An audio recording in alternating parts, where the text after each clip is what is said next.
তো বন্ধুরা, আজকের এই ভিডিওতে আমি আপনাদের সামনে এমন একটা সত্যি কথা তুলে ধরছি যা হয়তো এর আগে কেউ আপনাদের এত খোলাখুলি বলেনি।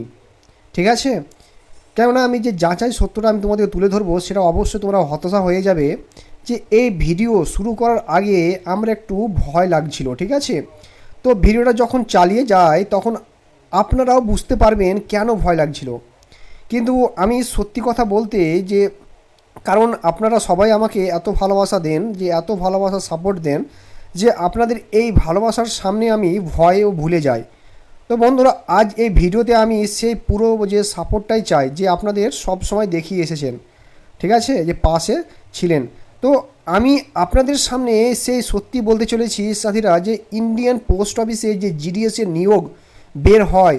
তো আপনাদের সবাই জানেন যে জিডিএস অর্থাৎ পোস্ট অফিস যে গ্রামীণ ডাক সেবক নামে চিনে। ঠিক আছে? তো এটা প্রতি বছর দুবার কিন্তু নিয়োগ বের হয়। আপনারা অবশ্যই হয়তো জানেন যে এতে দেশের সব যুবক যুবতীরা ফর্ম অ্যাপ্লাই করে। এটা মাধ্যমিক অর্থাৎ 10 পাস ভিত্তিক নিয়োগ, কোনো পরীক্ষা বা লিখিত পরীক্ষা ছাড়াই সরকারি বা 10th পার্সেন্টেজের ভিত্তিতে চাকরি পাওয়া যায়। তাই বন্ধুরা, লাখ লাখ প্রার্থী ফর্ম ফিল আপ করে কিন্তু ভ্যাকান্সি থাকে হাজারে, তাই সিলেকশানে হয় হাজারের মধ্যে। ঠিক আছে? কিন্তু দেখো বন্ধুরা, কিন্তু সাথীরা, যে এই এমন অবস্থা হয়েছে যে যাদের 90% নাম্বার আসে তারাও সিলেকশান কিন্তু নিয়ে অনিশ্চিত। কারণ আজকাল এর কাট অফ একেবারে আকাশ ছোঁয়া। ঠিক আছে? আকাশ ছোঁয়া কিন্তু হয়ে গেছে। তাহলে কেন? এর কারণ কি জানো? পুরো ভিডিওটা অবশ্যই দেখবেন। ঠিক আছে? তো বন্ধুরা, প্রথমে আমি তাদের উত্তর দিচ্ছি যারা বারবার আমাকে জিজ্ঞাসা করেছিল বা কমেন্ট সেকশানে বা টেলিগ্রামে মেসেজ করেছিলে যে জিডিএসের সেটিং কিভাবে হয়। তোরা বুঝতে পারছো? জিডিএস সেটিং অর্থাৎ দালালের কথা আমি বলছি। ঠিক আছে? এর উত্তর দেব। আর আপনাদের আমি এখানে পুরো সত্যিটা বলবো। ঠিক আছে? তো আপনারা সত্যিটা জানতে চান তো, আর আপনারা এটাও বারবার বলেন যে সব কিছু কি বিক্রি হয়ে থাকে। তো এরা উত্তর আমি কিন্তু তোমাদেরকে অবশ্যই কিন্তু জানাবো। তো দ্বিতীয়ত বলি আমি যে একজন জিডিএস কর্মী যিনি 3 বছর বা 5 ইয়ার্স ধরে জিডিএস হিসাবে বা বিপিএম অর্থাৎ ব্রাঞ্চ পোস্টমাস্টার, ঠিক আছে, অর্থাৎ এবিপিএম অর্থাৎ ডাক সেবক পদে কাজ করছেন, তিনি আমাকে কিছু বিষয় বলেছিলেন, সেখানে থেকে আমি এই ব্যাপারটা জানতে পেরেছিলাম এবং সেটা সত্যি বলে প্রমাণিত হয়েছে। ঠিক আছে? আমি এখানে কারোর নাম বা মুখ বা প্রকাশ করতে চাই না, বা পরবর্তী হয়তো প্রবলেম বা কোনো সমস্যা ক্রিয়েট হোক বা উপনের পরবর্তী ইস্যু হয়ে দাঁড়াক, আমি চাই না। কিন্তু বোঝাদারের জন্য বা ইশারাই যথেষ্ট। তো সাথীরা, বন্ধুরা, আমি বলবো যে আগের নিয়ম আর এখনকার নিয়মের মধ্যে বড় পার্থক্য এসেছে। হ্যাঁ, আগে যেমন নিয়োগ বের হতে হয় এখনও তেমনই নোটিফিকেশান আসে। কিন্তু আগে যখন এই নিয়োগ বের হতো, আগে সংবাদপত্র খবর বের হতো এবং ডিস্ট্রিক্ট ওয়াইজ বা ডিভিশন ওয়াইজ নিয়োগের খবর আসতো। যেমন ধরুন রাজস্থান, তাহলে জয়পুর থেকে নিয়োগ বের হলো, কিন্তু অন্য কোথাও থাকে, অন্য কোথাও কিন্তু থেকে নয়। ঠিক আছে? আজ জয়পুর থেকে বের হলো, তার 15 দিন পর আজমের থেকে বের হলো। তো এইভাবে আলাদা আলাদা ডিভিশনে বা সার্কেল থেকে আলাদা আলাদা সময় নিয়োগ বের হতো। তো আমার কথা বোঝার চেষ্টা করুন করুন বন্ধুরা। ঠিক আছে? আজকের মতো একসাথে পুরো ইন্ডিয়ানের মতো যে সার্কেল বা স্টেটের যে ভ্যাকান্সি একসাথে কিন্তু বের হতো না। কিন্তু তখন কি হতো বন্ধুরা, তোমরা অবশ্যই হয়তো জানো না, যে ডিভিশন থেকে ভ্যাকান্সি বের হতো, সে ডিভিশনের যে লোকাল সংবাদপত্র খবর আসতো, তাই সেই এলাকার লোকাল ছেলেমেয়েরাই ফর্ম অ্যাপ্লাই করতো এবং চাকরি পেয়ে যেত। বাইরের কেউ এসে ফর্ম অ্যাপ্লাই করতো না, কারণ তারা জানতেই পারতো না যে ফর্ম অ্যাপ্লাই হচ্ছে বা কী হচ্ছে না হচ্ছে, কিছুই বুঝতে পারতো না। লোকালগুলো কিন্তু অ্যাপ্লাই করে দিত। কিন্তু আজকাল কি হয়েছে, যে আজকাল সব অনলাইনে হয়ে গেছে।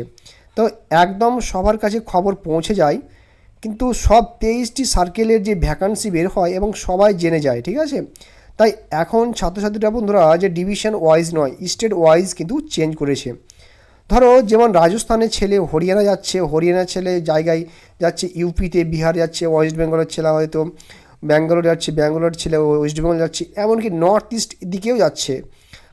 এর কারণ হলো যে সোশ্যাল মিডিয়া আর অনলাইন ইনফরমেশনের জন্য এমন সব কিছু সবারই কিন্তু জানা। ঠিক আছে? তাই এখন এই নিয়োগ ডিভিশন বা বাউন্ড না থাকে, সার্কেল স্টেট লেভেলে চলে গেছে, কারণ এটা সেন্ট্রাল লেভেল রিকমেন্ড। ঠিক আছে? এতে এক রাজ্যর ছাত্র অন্য রাজ্য গিয়েও চাকরি পেতে পারে।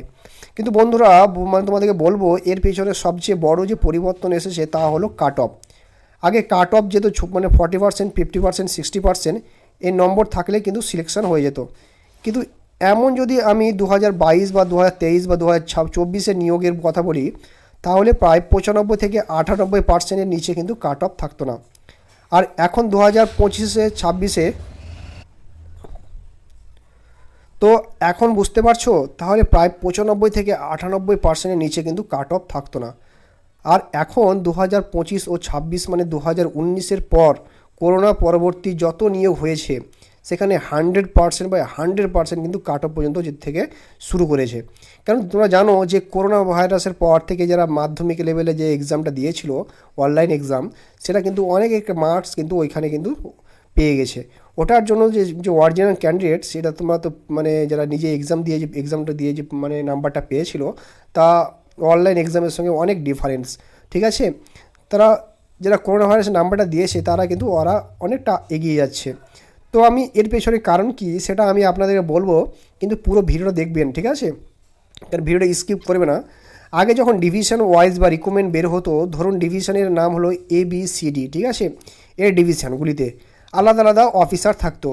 এতে WB-তে XA, OID, ZA এগুলো উদাহরণস্বরূপ নাম, ঠিক আছে? তাহলে আলাদা আলাদা ডিভিশন, আলাদা অফিসার, কেউ সৎ কেউ অসৎ, কেউ নরম কেউ মানে স্বভাবের, কেউ কড়া স্বভাবের, মানে সব অফিসার এরকম হয় না। এটা আপনারা জানেন যে সব ইউটিউবার এরকম নয়, কেউ মানে ভুল তথ্য দেয়, কেউ আসল তথ্য দেয়, সবাই আলাদা, ঠিক তেমনি। তাই আমি যদি সত্যি বলি, যারা অসৎ ছিল তাদের টাকার লোভ ছিল। তখনকার মানে তখন যখন ডিভিশন ওয়াইজ রিকমেন্ড বের হতো, তখন তারা নিজেদের মানে কাছে আত্মীয় পরিবারের লোকেদের GDS-এ চাকরি পাইয়ে দিত, ঠিক আছে? বা তাদেরকে ভরে নিত, কখন টাকার বিনিময়ে, কখন ফ্রিতেও। যেমন 50টা ভ্যাকান্সি এলে 10টা কিন্তু নিজের লোককে কিন্তু অ্যাড করে নিত, ঠিক আছে, বা দিয়ে দিত, বাকি 40টা অন্যদের জন্য থাকতো। তো এইভাবে কিন্তু বেশিরভাগ ক্ষেত্রে টাকা খেলা থাকতো, মানে ডিভিশন লেভেলের কিছুই না কিছু চলতো। কিন্তু এখন যদি বলি আজও কি সেটিং হয়? দেখো ভাই বন্ধুরা, বলবো আমি, যদি তোমার সেটিং বা স্ক্যামের কথা বলো, তাহলে এটা আজ থেকে শুরু হয়নি। আমরা হয়তো রামজির কাল থেকে বা দাপর যুগ বা ক্রেতা যুগ থেকেই কিন্তু ঘুষখড়ি বা দুর্নীতি চলে আসছে। আজ তুমি একটা কীভাবে পুরোপুরি বদলাবে বা বলো, এতটুকু পার্থক্য হয়। কোথাও যে এই যে স্ক্যাম বেশি হয়, কোথাও কম হয়, একটু গ্র্যাপ ধরো, ঠিক আছে? কোথাও লেভেল কম, কোথাও লেভেল বেশি, এরকম কিন্তু আগে গ্র্যাপ এরকম উঠতো। আর আমি মনে করি আগের মতো এখন আর এই স্ক্যামের গ্র্যাপ এতটা বেশি ওঠা উচিত নয়। কিন্তু এটা একটা সত্যিও, ঠিক আছে? ছোটোখাটো স্ক্যাম পুরোপুরি শেষ করা খুব কঠিন, কিন্তু শুধু ভারত নয়, পৃথিবীর যে কোনো জায়গায় চলে যাও, এমন মানে কেউ যে জন্মায়নি যে মানে কোথাও কোনো দাগ নেই। যে কোনো বা ডিপার্টমেন্টের যাও বা যে কোনো অফিসারের কাছে যাও, কিছু না কিছু সমস্যা থাকবেই। এই কথাগুলো বলতে আমরা ভয় লাগছিল, কিন্তু আপনাদের সাপোর্ট আছে, তাই সত্যি বলতে বা মানে পিছু বা মানে একটু ভয় লাগছে অবশ্যই শান্তিদা। এই বন্ধুরা, আমি চাই যে স্ক্যামের গ্র্যাপ এখন আর বেশি না ভাবুক, একটা লেভেলের থাকুক, ঠিক আছে? কিন্তু এটাই বাস্তব যে এখন আগের মতোই এত বেশি স্ক্যাম হয় না। এর পেছনে কারণ বলছি, শুনুন। এখন কি হয়েছে, অফিসারের হাতে কেমন কিছু নেই। আগে অফিসারে জানতো কোন জেলায় ভ্যাকান্সি আছে, সেই জেলার বা হেড ভ্যাকান্সি বের হতো, তাই সে নিজের লোককে ঢুকিয়ে দিত। কিন্তু এখন সব অনলাইন হয়ে গেছে, সব অনলাইন ওয়েবসাইটে আসে, কিন্তু ছাত্রছাত্রীরা অনলাইনে ফর্ম ফিল আপ করে, তারপর মেরিট বেসিক বা অনলাইন মেরিট লিস্ট বের হয়, সবাই সব দেখতে পায়, ঠিক আছে? তো এখন সবাই দেখতে পাচ্ছে কোন রাজ্য কত কাট অফ গেছে, আবার first list, second list, third list মানে বের হয়ে গেছে, সবাই জানে। আর যে ডিভিশনে তোমার সিলেকশন হচ্ছে, সে ডিভিশনে ডকুমেন্টস ভেরিফিকেশান অর্থাৎ ডিভি করতে হচ্ছে, ঠিক আছে? এমন নয় যে তুমি অন্য ডিভিশনে গিয়ে ওর ডিভি করিয়ে দিন বা নেবে, ঠিক আছে? এমন কোনো রুলস নেই। যদি অন্য জায়গায় ডিবি করার রুলস থাকতো, তাহলে স্ক্যামের চান্স তৈরি করতে হতে পারতো, ঠিক আছে? স্ক্যামের চান্স কিন্তু তৈরি হতে পারতো বা তৈরি হয়ে যেত। কিন্তু তুমি নিজের বা পছন্দ মতো জায়গায় বা তুমি ডকুমেন্ট ভেরিফিকেশান করাতে পারবে না। মানে ডকুমেন্ট ভেরিফিকেশানে বেশ ভালোভাবে চেক করা হয়। এবার HDB অর্থাৎ HDB method type digital verification system নেওয়া হয়েছে। সব কিছুই মানে ডিজিটাল চেক করা হয়। তোমরা হয়তো 10 পাস মার্কস বা রোল নম্বর বা মেমো নম্বর বা সিরিয়াল নম্বর সব বোর্ডের যে ওয়েবসাইট গিয়ে তুমি ভেরিফাই করা হয়, যে বোর্ড থেকে তুমি পাস করেছো সেটাও পুরো দেখা হয়, ঠিক আছে? তোমরা এতটা ভেবো না যে তোমাদের কিন্তু চেক করা হয় না, কিন্তু পুরো তোমার সিলেকশন প্রসেস মানে হওয়ার জন্য তোমাদের যে ভেরিফাই হয়, সেটা কিন্তু প্রপারলি ভালোভাবে চেক করা হয়। তাই এখন স্ক্যামের গ্র্যাপ এতটাই উপরে ওঠে না, ঠিক আছে? একটা লেভেলে আছে। কিন্তু সব বন্ধুরা এখনও কাট অফের বেশি যাওয়ার সব থেকে বড় কারণ কি জানো? এটা আগে জানা খুব জরুরি। 100% কাট অফ কেন যাচ্ছে? যখনই দুর্নীতি আগের মতো হচ্ছে না, যখন সেটিং আগের মতো হচ্ছে না, তাহলে এর পেছন কারণ কি? একটা মানে একটা করে কারণ আছে। কিছু রাজ্যর নাম আমি নেব না, নাম মিলে ওই রাজ্য ছাত্রছাত্রীরা রেগে যায়, বলে স্যার আপনি আমাদের রাজ্যকে হাইলাইট করছেন বা বোঝাতারের জন্য ইশারা যথেষ্ট। কিছু রাজ্য বা 10th এক্সাম না দিয়েই পাস করে দেওয়া হয়েছিল করোনার সময়ে, ঠিক আছে? যখন পরীক্ষা ভিড় হওয়া ভয় ছিল, তখন অনেক ছাত্রছাত্রীরা এক্সাম নেওয়া হয়নি, তাদের সরকারি বা 11 প্রমোট করে দেওয়া হয়েছিল। তাহলে 100% কীভাবে হলো? যে স্কুলে ছাত্র পড়তো সেই স্কুলে হেলথ ইয়ারলি এক্সামের ফুল মার্কস বোর্ডে পাঠিয়ে দিত। তো পার্টিকুলারলি এই ফুল মার্কস পাঠিয়ে দিত, তো এইভাবে স্কুলে বোর্ডের কাছে ছাত্রদের ফুল মার্কস চলে যেত, ফলে বোর্ডের 100% মার্কস বানিয়ে দিত। সেখানে এটা দেওয়া হয়নি, দেখা হয়নি যে কে দুর্বল ছাত্র কে ভালো ছাত্র, সবাইকে সমান ধরে 100% দিয়ে দেওয়া হয়েছিল। এখন এই ছাত্ররা কেন সুযোগ ছাড়বে? ওরা জানে যে এখন সব অনলাইন, ওরা জানে যে জিডিএসের রিকমেন্ড বের হয়, তাই ওরা নিজেদের রাজ্য ছেড়ে অন্য রাজ্য গিয়ে জিডিএসের ফর্ম অ্যাপ্লাই করেছে। এই কারণে 100% নম্বর নম্বর যে ছাত্ররা বেশি সিলেকশান নিয়ে যাচ্ছে, ঠিক আছে, আর কম পার্সেন্টেজ ওরা পিছিয়ে যাচ্ছে। তোমাদের মনে যে যে জিনিসটা ছিল সেটা আমি বলে দিলাম। এখন তোমাদের এই জিনিস যে বেশি মাথা ঘামানোর উচিত নয়, জিডিএসের যে সেটিং কীভাবে হয়, সব সিট কি বিক্রি হয়ে যায়, এই সব বিষয়ে অত গভীরে যেও না বন্ধুরা। অনেক ছাত্র শুধু এই নিয়েই পড়ে থাকে, কিন্তু হতে পারে কোনো লিস্টে তোমার নাম এসে যাবে, ঠিক আছে? এই রিকমেন্ডে 5 থেকে 6টা লিস্ট কিন্তু পর্যন্ত আসবে। হতে পারে তোমার হয়তো 4th লিস্টে আসবে, না হতে পারে 3rd লিস্টে আসবে, হয়তো 2nd লিস্টে আসবে, এইভাবে কিন্তু পরপর লিস্ট আসবে। কিন্তু ওয়েট করো, তোমাদের লিস্টে অবশ্যই তোমাদের নাম কিন্তু চেক করো, ঠিক আছে? তাই সব লিস্ট চেক করো, ওয়েট করো। ফর্ম অ্যাপ্লাই করেছো তাহলে অপেক্ষা করতে হবে। এই রিক্রুটমেন্ট প্রসেস 6 মাস পর্যন্ত চলবে, ঠিক আছে? জুন পর্যন্ত চলতে পারে। তাই এটা পরীক্ষা পরিষ্কার করে নাও। আর আমি তোমাদের সত্যিটা বলেছি, যে রিয়েল সেটা রিয়েলই থাকবে, যা ফেক সেটা ফেকই থাকবে, ঠিক আছে? তো কিন্তু সেটিং বাজি বা স্ক্যাম নিয়ে যে বিষয়টা ছিল সেটা আমি এখানে ক্লিয়ার করে দিলাম। যদি এই জিনিসটা তোমাদের ভালো লেগে থাকে তাহলে সব যুব সাথীরা মিলে এই ভিডিওটা 8,000 লিঙ্কের যে টার্গেট রাখো, ঠিক আছে? যাতে আমার ভালো লাগে যে হ্যাঁ, বাচ্চাদের সত্যি পাশে আছে। আর বাচ্চারা যদি চায় যে 40%, 50%, 60%, 70, 80, 90% নাম্বারে আগেই মতো জিডিএসের সিলেকশন হোক, ঠিক আছে? তোমরা বেশি বেশি করে সিলেকশন পাওয়ার জন্য তোমরা এই ভিডিওটা প্রচুর পরিমাণে শেয়ার করো, বন্ধুদের সঙ্গে শেয়ার করো, সবাই জানুক ভিডিওটা, ঠিক আছে? তাহলে ওদের স্ক্যাম করার জন্য ভয় থাকবে। তো এখানে কিছু চেঞ্জ হবে না, ঠিক আছে?